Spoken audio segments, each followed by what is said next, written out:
오늘 이제 13번째 시간입니다. 교회, 시민, 가족, 성전이라는 제목으로 에베소서 2장 19절부터 22절 말씀을 가지고 말씀을 전하고자 합니다. 네. 이제 설을 맞아서 이제 여러 가지 뉴스들이 많이 나온 것 같아요. 근데 참 한국 사람들이 좋아하는 게 정치 얘기인 것 같아요. 설에 관한 뉴스보다 설 전에 이제 정치적인 뉴스들이 굉장히 많이 나오는데요. 그래서 제3신당이 이렇게 통합이 되었고 합병이 되는 일들, 그리고 누가 지지할 건가?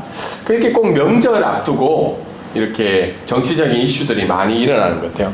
근데 반면에 정치적인 이슈들이 많이 이제 이야기되는 반면에 좀 안타까운 것은 한국 사회가 특히 정치인에 대한 공공의 신뢰, 그러니까 정치인에 대한 신뢰, 국회에 대한 신뢰가 이 세계 최하위라고 합니다.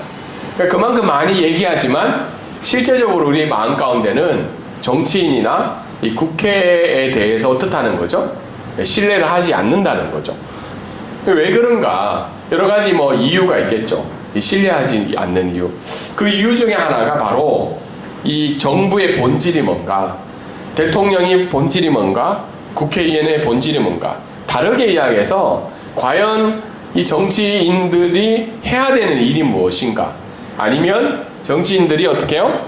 어떤 존재라고 생각하는가에 대한 이 본질적인 정의에 대해서 동의가 되지 않고 있기 때문에 신뢰도가 굉장히 낮게 나타나지 않을까 생각을 합니다. 다르게 얘기해서 우리가 정부라고 생각했을 때, 대통령이라고 생각했을 때, 국회의원이라고 생각했을 때 그 생각하는 것보다 실제적으로 나타나는 모습이 일치하지 않기 때문에 신뢰도가 굉장히 떨어지지 않을까 생각합니다. 그래서 이제 조사를 해보면 세계적으로 못 믿을 직업이 정치인이라고 합니다. 굉장히 안타깝죠. 그만큼 열심히 하는 부분도 있는데 그만큼 신뢰를 받지 못한 부분이 바로 이 본질에 대한 충족성이 떨어지기 때문에 이런 신뢰도가 나타나지 않을까 생각을 하게 됩니다. 동일하게 우리도 고민을 할 수 있는 게, 정치는 우리와 좀 멀리 떨어져 있지만 그럼 교회의 본질은 과연 무엇인가를 우리가 생각할 수 있죠. 교회의 본질은 무엇인가? 교회의 본질. 여러분, 교회의 본질은 무엇이라고 생각하시나요? 교회의 본질은. 교회란 무엇이라고 생각하시는가요? 우리가 여러 가지로 정의 내릴 수 있지만 사실 우리가 인정할 수밖에 없는 것 중에 하나가 교회에 대한 신뢰도가 이 사회에서는 굉장히 높지 않죠. 높지 않는 이유가 동일한 문제인 거예요. 이 교회의 본질에 대한 정확한 나타나는 모습이 없고 교회의 본질에 대한 실망하는 부분이 있기 때문에 교회에 대한 신뢰도가 낮지 않을까 생각하게 됩니다. 그래서 교회의 본질이란 무엇인가? 교회는 어떤 특성을 가지는가에 대한 분명한 대답을 우리가 가지고 있지 않고, 또 그런 것들이 이 교회를 통해서 나타나고 있지 않다면 동일하게 우리가 섬기고 있는 이 방콕 브릿지 교회도 신뢰도가 낮을 수밖에 없다는 겁니다. 우리가 지난주에 했던 말씀을 잠깐 살펴보면 두 가지 크게 내용이었죠. 하나는 이방인들을 향해서 한 내용이었죠. 원래 너희들은 어떤 존재라고 이야기했나요? 괜찮은 존재? 그리고 하나님 앞에 인정받는 존재였나요? 아니죠. 11절과 12절에 보면 무할례당이라고 얘기했죠. 무할례당. 무할례당은 뭐예요? 할례를 받지 못한 백성. 쉽게 얘기해서 너희는 원래 하나님의 율법 안에 있었던 백성이 아니라는 거죠. 그리고 하나님의 언약과는 관계없었고 아무런 하나님 앞에서의 소망이 없던 자들이었던 너희 이방인들이 어떻게 돼요? 예수 그리스도로 인해서 쌓여졌던 모든 남들이 무너지고 하나님과 평화를 누리는 사람이었다고 지난주에 이야기를 드렸습니다.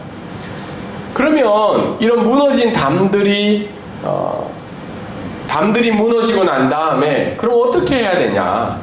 그럼 과연 교회의 모습을 어떻게 살아가야 되는 질문에 대한 답이 오늘 읽은 에베소서 18절, 19절부터 22절까지의 말씀입니다. 그래서 오늘 읽었던 19절 말씀에 첫 번째로 나오는 단어가 뭐죠?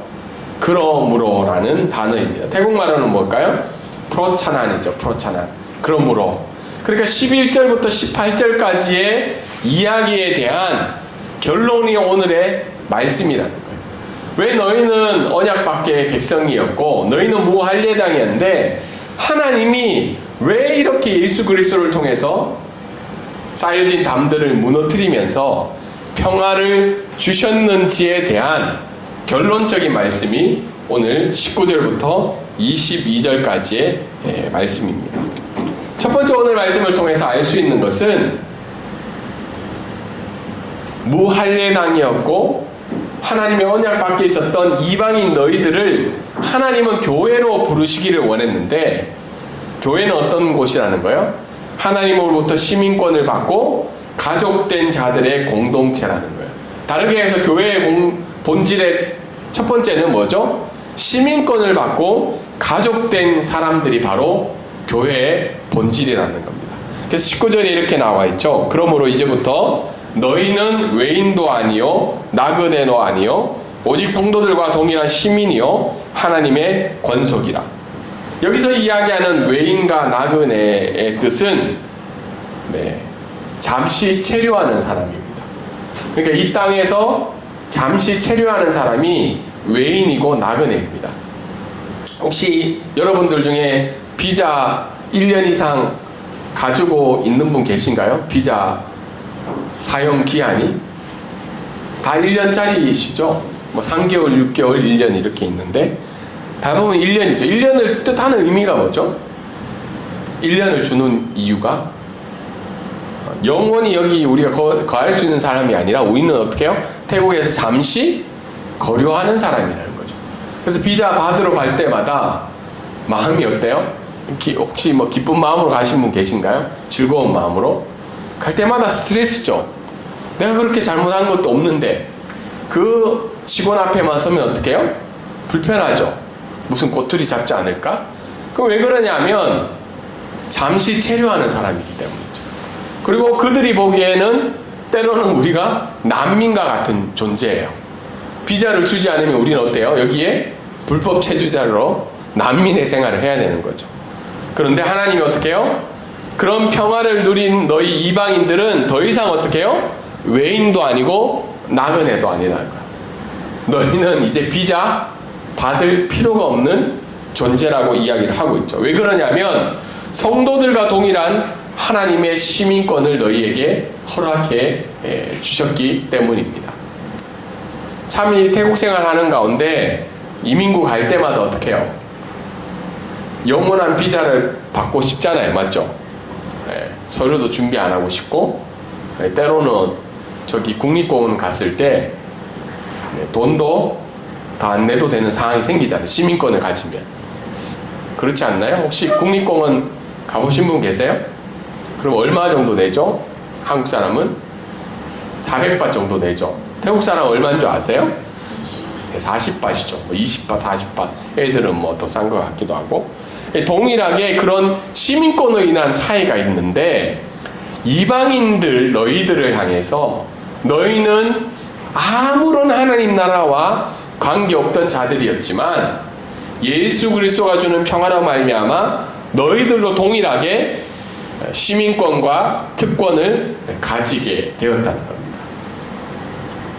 이게 얼마나 그들에게 기쁜 소식이었을까요? 그리고 그 다음에 하나님께서 하신 말씀이 너희는 어떤 사람이라는 거예요? 가족이라는 거죠. 가족. 성경에는 권속이라는 말을 표현하고 있는데요. 교회는 가족된 자들의 공동체라는 겁니다. 가족된 자들. 혹시 나는 우리 뭐 혈육관계 가족도 있지만 나는 굳이 가족이 되고 싶지 않는데 라는 분들도 계실 것 같아요. 그렇지만 예수 그리스도의 평화로 말미암아 가족이 되었다는 말은 이 가운데 뭐가 없어졌다는 거예요? 차별과 특권이 사라졌다는 거죠. 예수 그리스도의 평화로 인해서 원래 외인되었고 사람들이 어떻게 됐다는 거예요? 하나님의 아들이 되었다는 겁니다. 하나님의 아들이. 그래서 차별이 없는 공동체, 무엇을 할 수 있는 공동체요? 같이 밥을 함께 먹을 수 있는 공동체가 되었다는 겁니다. 과거에 우리 설날에 보면 제가 어릴 때 기억이 나는데요. 저희 할아버지 집이 영덕이라는 곳에 있었어요. 제가 어릴 때 가보면 할아버지가 굉장히 좀 잘 사셨던 것 같아요. 집이 80년대 시골에 큰 2층 집이었어요. 그래서 대문을 지나가면 이렇게 예전에 그 머슴들이 살던 집이 있었어요. 그거를 통과하면 할아버지 집이 이렇게 나왔거든요. 할아버지 이제 명절날, 설날, 명절날, 추석 때 가면 식사하는 자리가 한 4-5군데로 나눠져 있어요. 첫 번째 식사하는 자리는 할아버지와 그리고 총애받는, 사랑받는 손자 한두 명만 거기 앉고, 두 번째 자리는 그 아들들이 앉아요. 할아버지 아들들이. 세 번째는 누가 앉을까요? 딸들과 이제 손자들이 앉죠. 네 번째 자리는 누가 앉을까요? 네, 며느리들. 다섯 번째는 같이 앉을 수가 없어요. 저기 바깥에서 일하던 사람들이 밥을 먹는 상황이었죠. 그런데 가족이 되었다는 말은 그런 식탁에 차별이 있는 게 아니라 어떻게 해요? 동일하게 한 식탁 안에서 식사를 할 수 있는 가족 공동체가 되었다는 겁니다. 혹시 요즘도 그런 집 있나요? 이렇게 구분해서 먹는 집? 거의 없죠.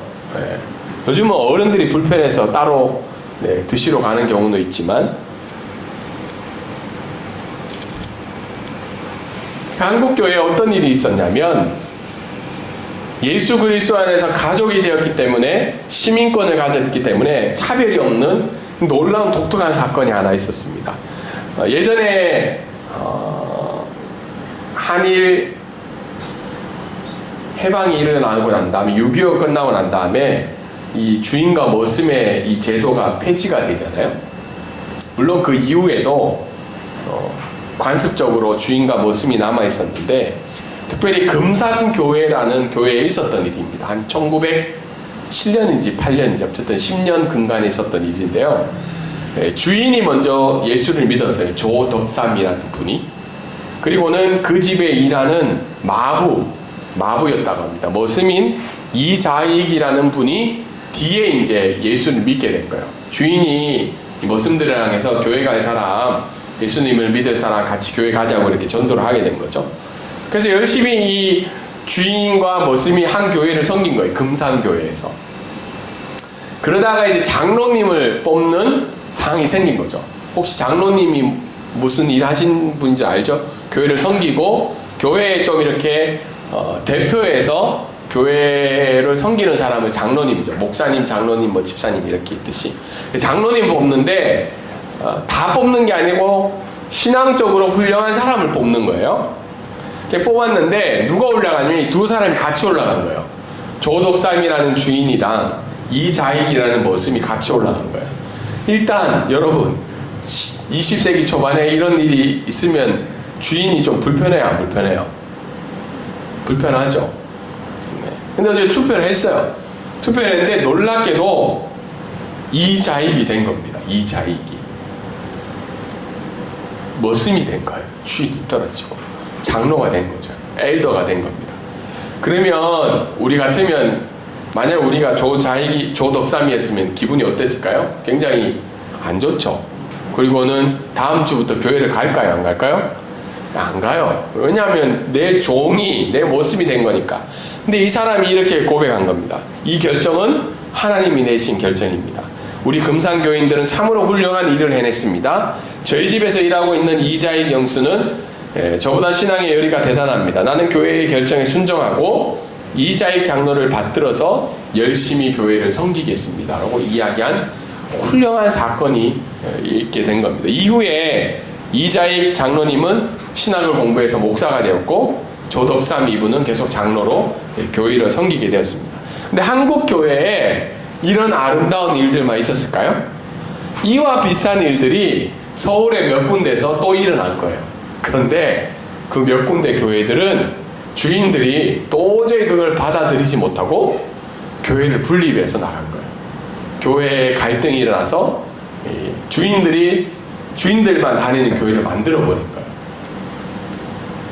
근데 오늘 성경 말씀은 어떻다는 거예요? 예수 그리스도를 믿고 난 이후부터는 동일한 모든 사람들이 하나님 나라의 시민이고 하나님 나라의 가족이라는 걸 고백하는 것이 교회의 본질이라는 겁니다. 우리는 때로는 어떻게 해요? 나이나 외모나 정치적인 신념이나 경제적인 지위나 인종 등의 많은 장벽을 뛰어넘어야 돼요. 그럼에도 불구하고 이 장벽을 뛰어넘어 뭐라는 거죠? 가족이 되어야 된다는 거예요. 방콕에 있는 한인 사회 또 굉장한 장벽들이 많죠. 장벽이 없으신가요? 네, 직업에 따라 장벽이 있죠. 회사에 주재원으로 오신 분인지 아니면 여기서 사업을 하시는 분인지 여러 가지 장벽들이 굉장히 많아요.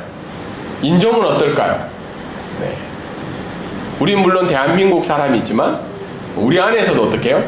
서울 출신인지 아니면 전라도 출신인지 경상도 출신인지 우리 안에 수많은 장벽들이 있지만 이것을 뛰어넘어 가족이 되라고 오늘 성경 말씀은 이야기를 하고 있습니다. 두 번째 교회의 본질은요, 함께 지어져 가는 하나님의 성전이라고 이야기를 하고 있습니다. 20절과 22절에 있는데요.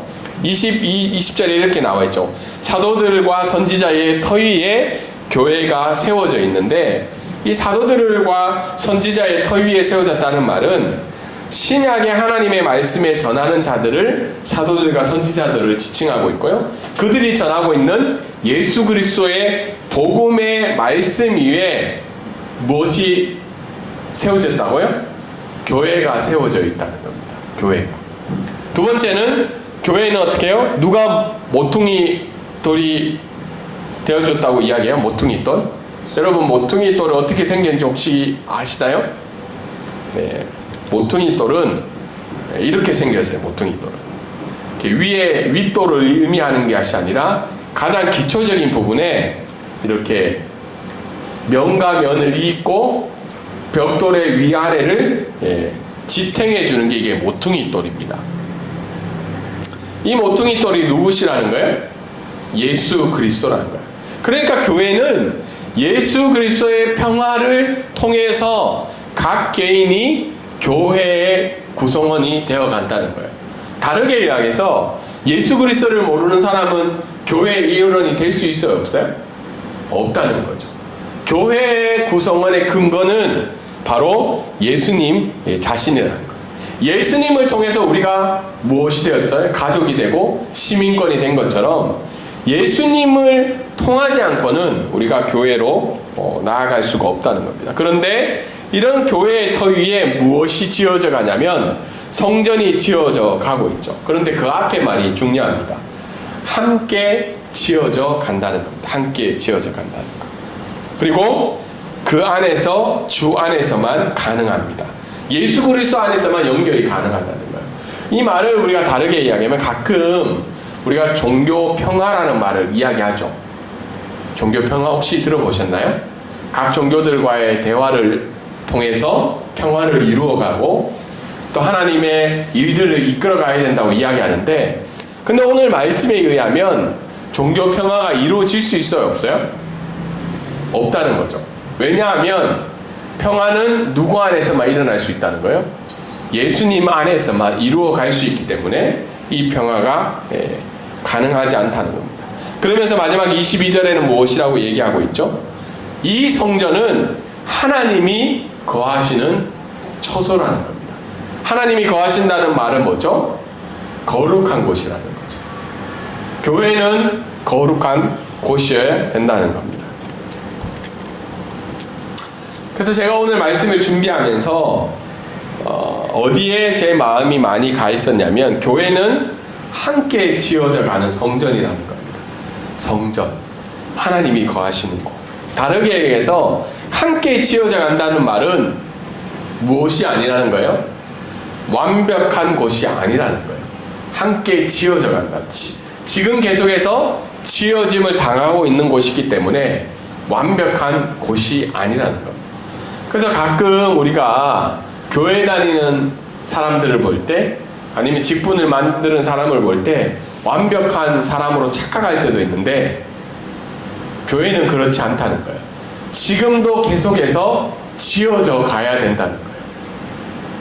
두 번째는 함께 성장하는 곳이라는 거예요.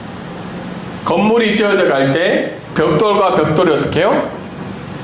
계속해서 서로가 지탱해 주면서 쌓여져 가는 것처럼 함께 성장하는 곳이라는 겁니다.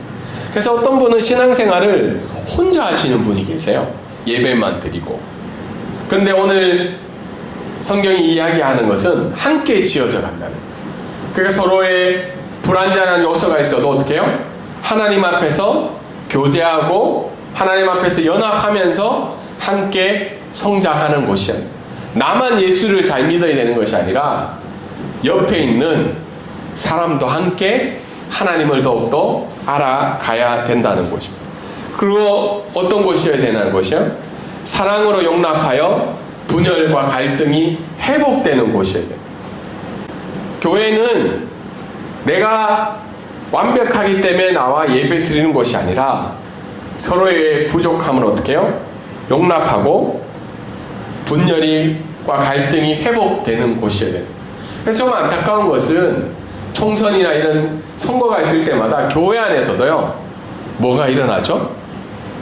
정치적인 분열이 일어난다는 거예요. 근데 오늘 성경은 어떻게 해요? 그 사회 속에서 있던 분열과 갈등이 예수 그리스도 안에서 회복이 되어야 되는 곳이 교회인데, 오히려 어떻게 해요? 교회 안에 그런 정치적과 경제적인 갈등의 문제가 더 일어난다는 것입니다. 마지막으로는 함께 지어져 간다는 것은 뭐죠? 성전이라는 말은 하나님의 임재를 경험하는 곳이 교회가 되어야 한다는 겁니다. 우리가 드리는 예배들이 어떻게 해요? 부족하고 연약한 부분이 많지만 이 예배 시간에 드리는 찬양과 말씀과 기도와 그리고 성도들 간의 교제를 통해서 무엇을 경험해야 되는 거예요? 하나님의 임재를 경험해야 돼요. 그냥 우리끼리 예배 드리고 우리의 에너지와 감정과 노력으로 드린다면 교회만큼 메마른 곳이 없을 거라는 거예요. 그래서 저는 예배 시간마다 간절히 원하는 것이 바로 하나님의 임재를 우리가 고백하고 경험하는 귀한 곳이 되기를 소망합니다. 마지막으로 말씀을 적용하면 하나님의 시민과 가족으로 누리는 교제와 연합에 노력을 해야 되는 거예요. 그래서 신앙생활은 혼자 하는 게 아니고 시민과 가족으로서 같이 가야 되는 거예요. 그래서 중요한 것이 바로 식탁 공동체예요. 아직 방콕 브릿지교회 이름으로 밥을 같이 먹은 적은 아직 없지만 앞으로 밥을 먹어야 되는 이유가 여기에 있어요. 왜냐하면 식탁에는 모든 차별과 분열과 아픔이 없는 곳이기 때문이죠. 밥을 먹으면서 어떻게 해요? 서로의 마음을 나누고 밥을 먹으면서 함께 하나님의 가족됨을 누리는 방법 중에 하나라는 거예요. 두 번째는 하나님은 우리를 함께 지어져 가는 성전으로 부르셨다는 거예요. 함께 지어져 간다는 건 완벽하지 않다는 거예요. 그렇지만 어떻게 해요? 같이 가야 된다는 거고, 성전이라는 말은 뭐죠? 하나님의 거룩한 곳으로 살아가야 된다는 거예요. 교회는 거룩한 곳입니다.